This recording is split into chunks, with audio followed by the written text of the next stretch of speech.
Lorsque le nom de Joaquín El Chapo Guzmán est évoqué, il évoque bien plus qu'un criminel notoire. Il symbolise une époque marquée par la violence, le pouvoir et l'audace dans le monde du trafic de drogue. Aujourd'hui, l'homme qui dirigeait autrefois un empire international vit confiné dans la prison ADX Florence, surnommée l'Alcatraz des Rocheuses.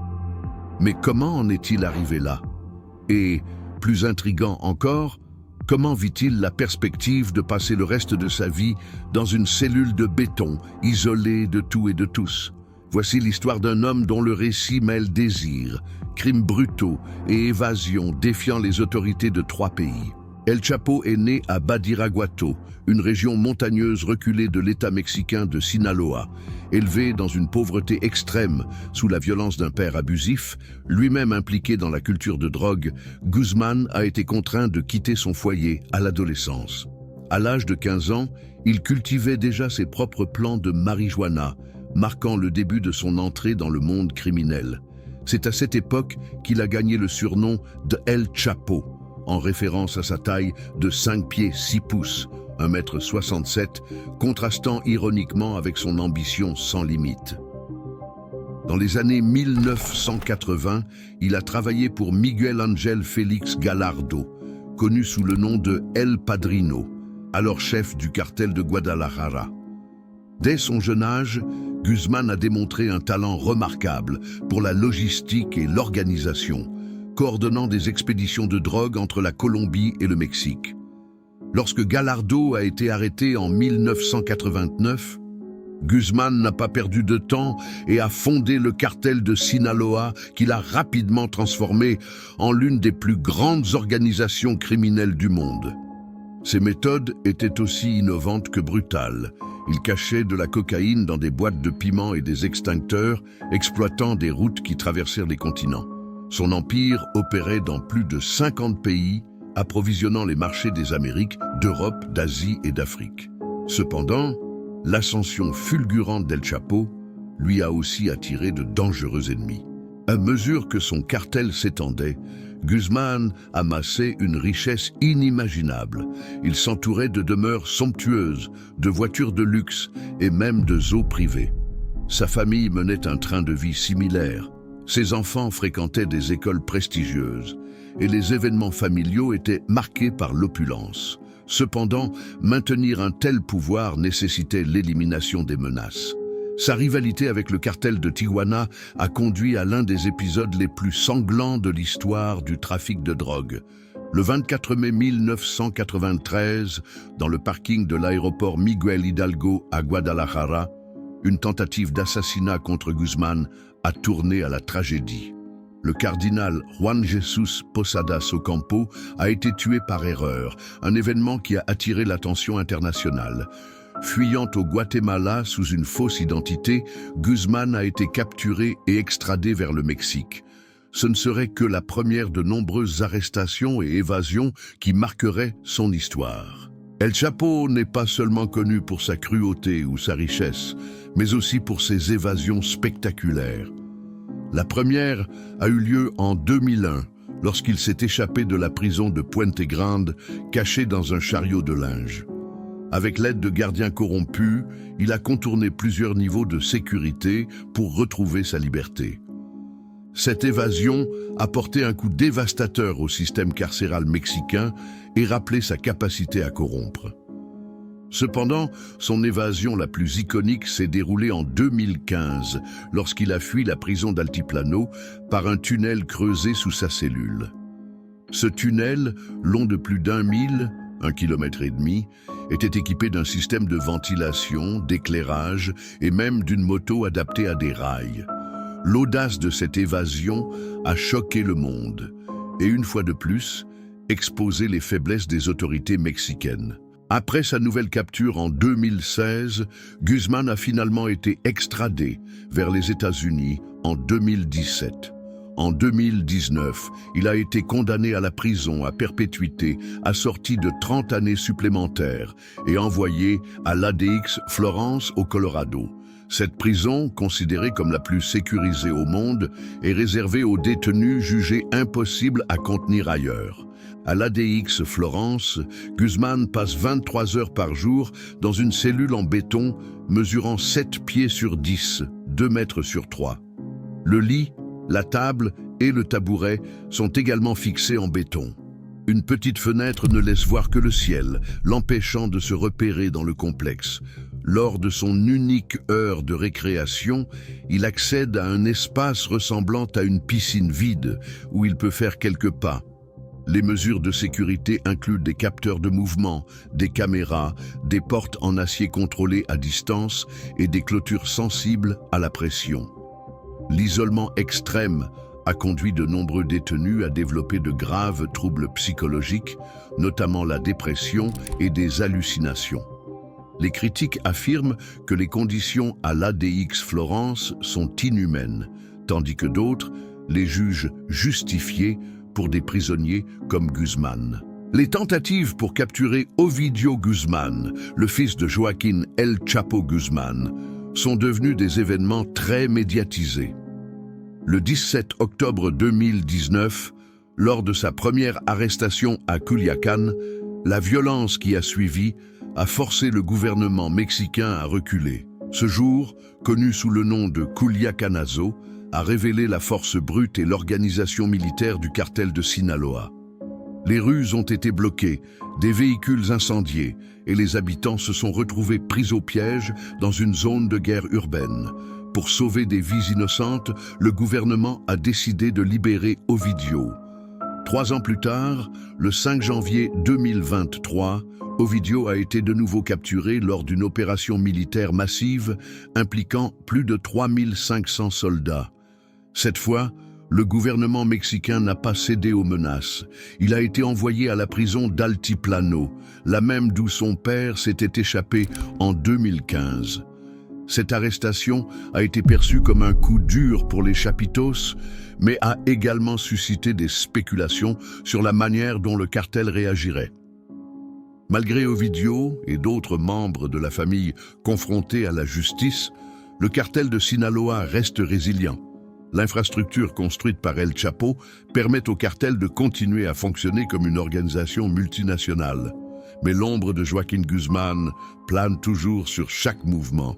Le cartel de Sinaloa n'est pas simplement un groupe criminel, mais un réseau hautement sophistiqué et décentralisé, capable de s'adapter aux changements constants du marché et aux répressions gouvernementales. Malgré l'absence physique de Joaquín Guzman, la famille Guzman a maintenu une structure organisationnelle permettant à ses opérations mondiales de se poursuivre.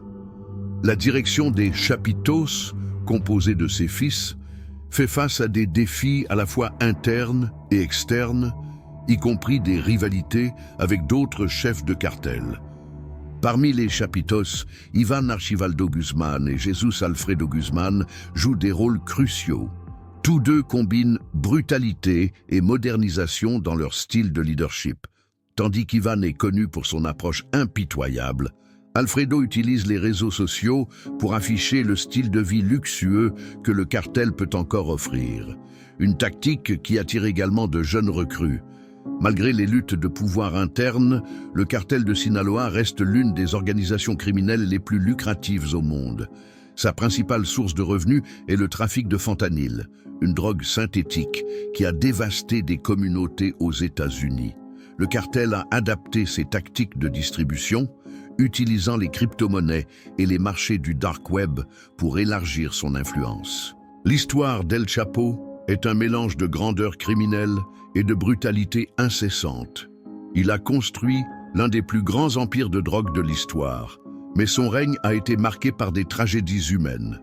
Des milliers de vies ont été perdues dans les conflits liés au cartel, et ces opérations ont contribué à une crise mondiale de la drogue qui a détruit des familles et des communautés. L'emprisonnement d'El Chapo à l'ADX Florence n'a pas seulement été un coup dur pour l'homme lui-même, mais aussi un symbole du prix du pouvoir absolu. Ces lettres adressées au tribunal sont les seuls vestiges d'un homme qui, malgré tout, essaie encore d'exercer un certain contrôle sur son destin. Dans l'une de ses lettres, il a demandé la permission de voir sa femme et ses filles, invoquant l'impact dévastateur de l'isolement sur sa santé mentale. Ces requêtes, cependant, sont souvent refusées, renforçant la perception qu'il n'est pas simplement un prisonnier, mais un exemple de punition exemplaire. Pendant ce temps, les organisations de défense des droits de l'homme remettent en question les conditions inhumaines de l'ADX Florence, affirmant que l'isolement extrême s'apparente à une torture psychologique, même pour des criminels comme Guzman. D'autres, cependant, estiment que des conditions aussi sévères sont un juste reflet de ces crimes. El Chapo a transcendé sa propre existence. Il est devenu un mythe, une légende qui inspire des chansons populaires, des séries télévisées et des films. Cet impact culturel reflète une fascination mondiale pour le monde du crime, mais obscurcit également les conséquences réelles de ses actions.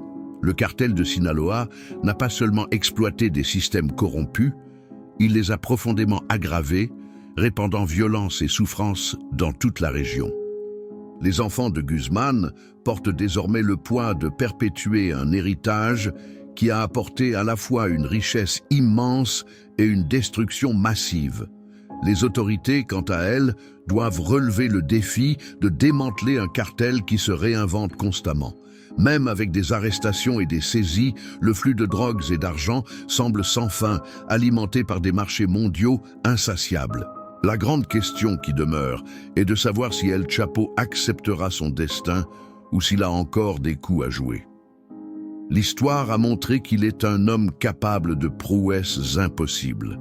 Sa capacité à s'échapper des situations les plus sécurisées et à planifier des actions surprenantes l'a placé dans le domaine des légendes vivantes. Mais à l'ADX Florence, même les légendes se heurtent aux limites du possible. Néanmoins, l'impact d'El Chapo transcende sa présence physique. Il n'est pas seulement un homme, il est un mythe, un héritage et un avertissement. Son histoire rappelle le coût humain et social du trafic de drogue et les profondes blessures qu'il laisse derrière lui. Bien que confiné, le monde qu'il a contribué à façonner continue de lutter pour se remettre. Quel avenir attend Joaquín Guzman et sa famille? C'est une question à laquelle seul le temps répondra. Mais pour beaucoup, l'impact de sa vie et de ses actions a déjà garanti que son nom sera à jamais gravé dans l'histoire, non seulement comme l'homme qui a défié tous les obstacles, mais aussi comme un exemple clair des conséquences de l'ambition démesurée et de la violence incessante. L'héritage de Joaquín El Chapo Guzman continue de se dérouler entre les mains de ses enfants, alors même que les dynamiques du trafic de drogue évoluent rapidement, présentant de nouveaux défis pour les cartels et les autorités. Pendant ce temps, l'emprisonnement d'El Chapo à l'ADX Florence représente une expérience unique en matière de punition, dont l'impact psychologique reste un sujet de débat constant parmi les experts. Bien qu'enfermé derrière des murs de béton et sous une surveillance constante, il parvient encore à inquiéter des nations entières. Son influence s'étend à travers des réseaux de pouvoir complexes qui, même en son absence physique, continuent de fonctionner comme une machine bien huilée. La question qui persiste est de savoir si le monde peut réellement éradiquer le trafic de drogue ou si nous ne faisons que combattre une hydre à plusieurs têtes, où la chute d'un leader ne fait que laisser place à un autre. L'emprisonnement de Guzman a marqué une étape importante, mais la lutte contre le trafic de drogue est une bataille sans fin qui nécessite des solutions plus profondes que de simples arrestations et procès. Les années à venir détermineront non seulement l'avenir du cartel de Sinaloa, mais aussi la narration d'El Chapo en tant que figure historique. Sera-t-il rappelé comme un leader astucieux qui a surmonté des obstacles inimaginables ou comme un criminel qui a détruit d'innombrables vies? Peut-être sera-t-il les deux, selon qui raconte l'histoire. Pour les familles des victimes, il restera toujours le visage de la tragédie. Pour d'autres, un anti-héros représentant les extrêmes des capacités humaines. Quelle que soit la réponse, la légende de Joaquín El Chapo Guzman perdurera, que ce soit dans les sombres couloirs de l'ADX Florence ou dans les chansons populaires célébrant son audace. Il est le produit d'un système qui permet à des figures comme lui d'émerger, et tant que ces conditions persistent, de nouveaux El Chapos seront toujours prêts à revendiquer le trône du crime organisé. L'histoire d'El Chapo, bien que fascinante, est un sombre rappel de ce qui se passe lorsque des systèmes entiers sont corrompus par la cupidité et la corruption.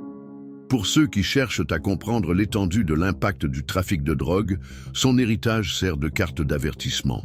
Les blessures laissées par le cartel de Sinaloa ne guériront peut-être jamais complètement, mais comprendre l'histoire derrière cet homme aide à clarifier ce qui doit être fait pour empêcher d'autres de suivre le même chemin. En fin de compte, la fin d'El Chapo pourrait simplement marquer le début d'une nouvelle phase dans la lutte contre le trafic de drogue. Il appartient au monde de décider comment affronter les prochains chapitres de cette histoire sans fin.